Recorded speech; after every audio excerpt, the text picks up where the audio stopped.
Jeune 242, une génération, un combat, tel est le titre du film documentaire de Katia Moutol-Tatou, présidente de la Fondation Horizon. Ce film réalisé par Dan Scott met en exergue le potentiel de la jeunesse congolaise dans sa diversité. Tourné avec des standards internationaux, ce film documentaire d'1 heure a connu la participation de plusieurs jeunes aux profils variés. Devant le ministre Jean-Luc Montou, le maire de la ville de Pointe-Noire, le secrétaire général du département, les consuls accrédités à Pointe-Noire, de nombreux invités et les amoureux du cinéma, Madame Katia Moutol-Tatou, l'auteur de Jeune 242, une génération, un combat, a fait la genèse de ce film. Il y a environ 2 ans, au hasard de mes visites dans les quartiers de Pointe-Noire, je me suis retrouvée à Mpaka, l'un des quartiers les plus peuplés de la ville océane et dont la réputation est souvent tumultueuse et teintée de délinquance juvénile. En y arrivant, j'ai rencontré le Parlement de Mpaka, ce que j'appellerais un mouvement culturel en ébullition, un regroupement de jeunes artistes talentueux à la recherche de solutions pour canaliser les énergies de centaines de jeunes qui se sentent exclus. J'ai été frappée par le refus de la victimisation de ces jeunes et leur ferme volonté de lutter contre les stigmates de la vulnérabilité et de la marginalisation.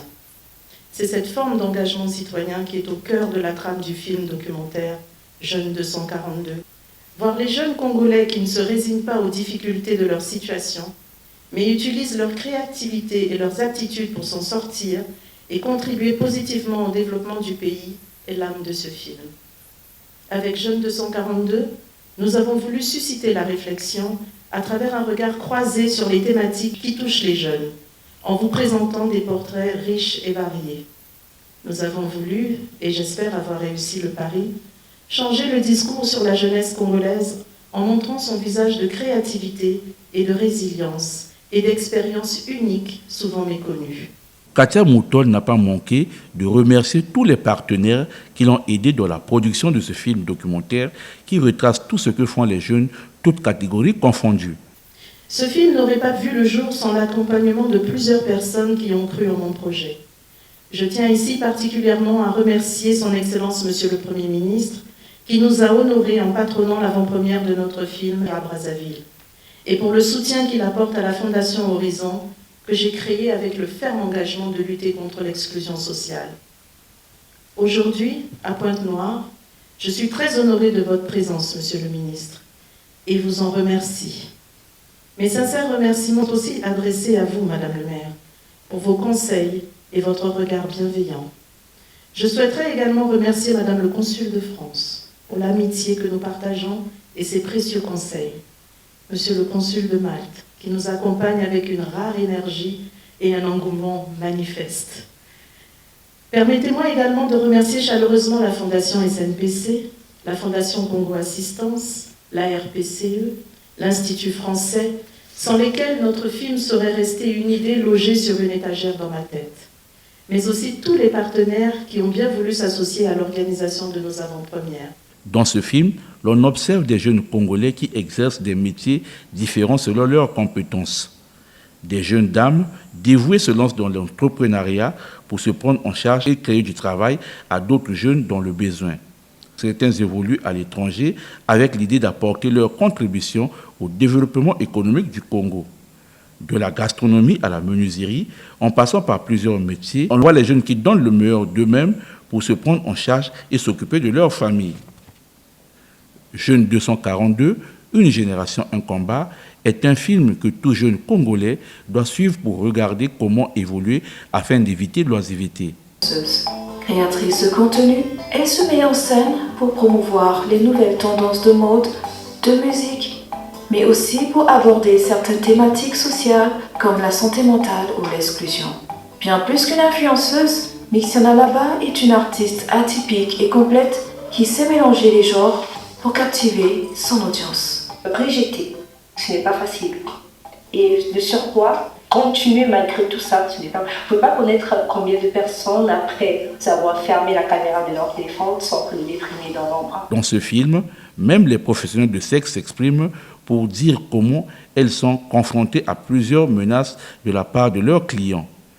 Des jeunes bandits et ceux qui jouent au jeu du hasard aussi et faisait partie du décor de ce film, véritable encyclopédie pour la jeunesse congolaise. Comme partout dans le monde, la force des jeunes, c'est de pouvoir appréhender le numérique. Sur l'ensemble du territoire, les jeunes tirent profit de ce secteur, pas seulement pour être connectés au monde, mais pour se former et créer des startups. Les perspectives en matière d'employabilité sont plutôt positives. Vous savez que nous sommes dans deux mondes, un réel physique et l'autre totalement virtuel, le cyberespace, qui a besoin aujourd'hui des animateurs en matière de codage particulièrement, faire l'interface entre l'homme et la machine, l'ordinateur. On a besoin de codeurs, on a besoin des gestionnaires de ces réseaux, on a besoin aujourd'hui d'un usage dans les entreprises pour faciliter une meilleure prise en compte de la cybersécurité. À l'issue de ce visionnage, 4 panélistes ont donné leur point de vue, suivi de la phase de questions-réponses. 3 jeunes Congolais ont bénéficié des bourses de formation offertes par le consul de Malte. Ces formations permettront à ces jeunes de s'améliorer en anglais et en informatique. Madame la présidente du conseil municipal et départemental de Pointe-Noire qui a prononcé le discours de clôture de cette cérémonie. La projection de l'avant-première du film documentaire Jeunes 242, une génération, un combat. Par la qualité de son regard et la sincérité de ses témoignages, nous invite à reconsidérer notre perception de la jeunesse congolaise. Elle met en lumière des parcours d'engagement, de créativité et de résilience portés par des jeunes femmes et des jeunes hommes déterminés à contribuer au développement de notre pays. Je salue le travail remarquable de la productrice Madame Katia Moutol-Tatou, du réalisateur Dan Scott ainsi que de toute l'équipe du projet, conduit sous la supervision de Madame Katia Moutol-Tatou, présidente fondatrice de la Fondation Horizon.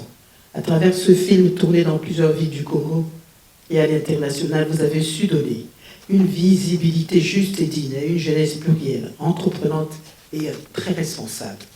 Une nation se mesure à la place qu'elle accorde à la jeunesse. Une photo de famille a été prise. Après quoi, les autorités présentes à la projection Prime ont changé le décor pour suivre la 2e édition du concert caritatif en faveur des enfants démunis.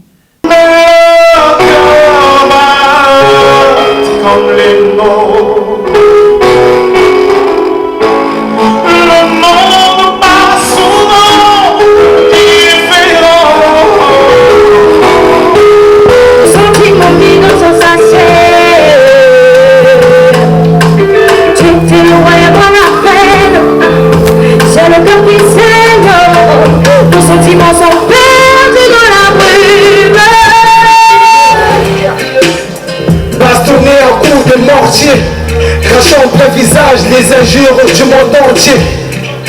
Ainsi se passe ma vie avec la marade. J'étais sans défense, elle ne pouvait que me battre. Je vois périr ma vie, périr mourir.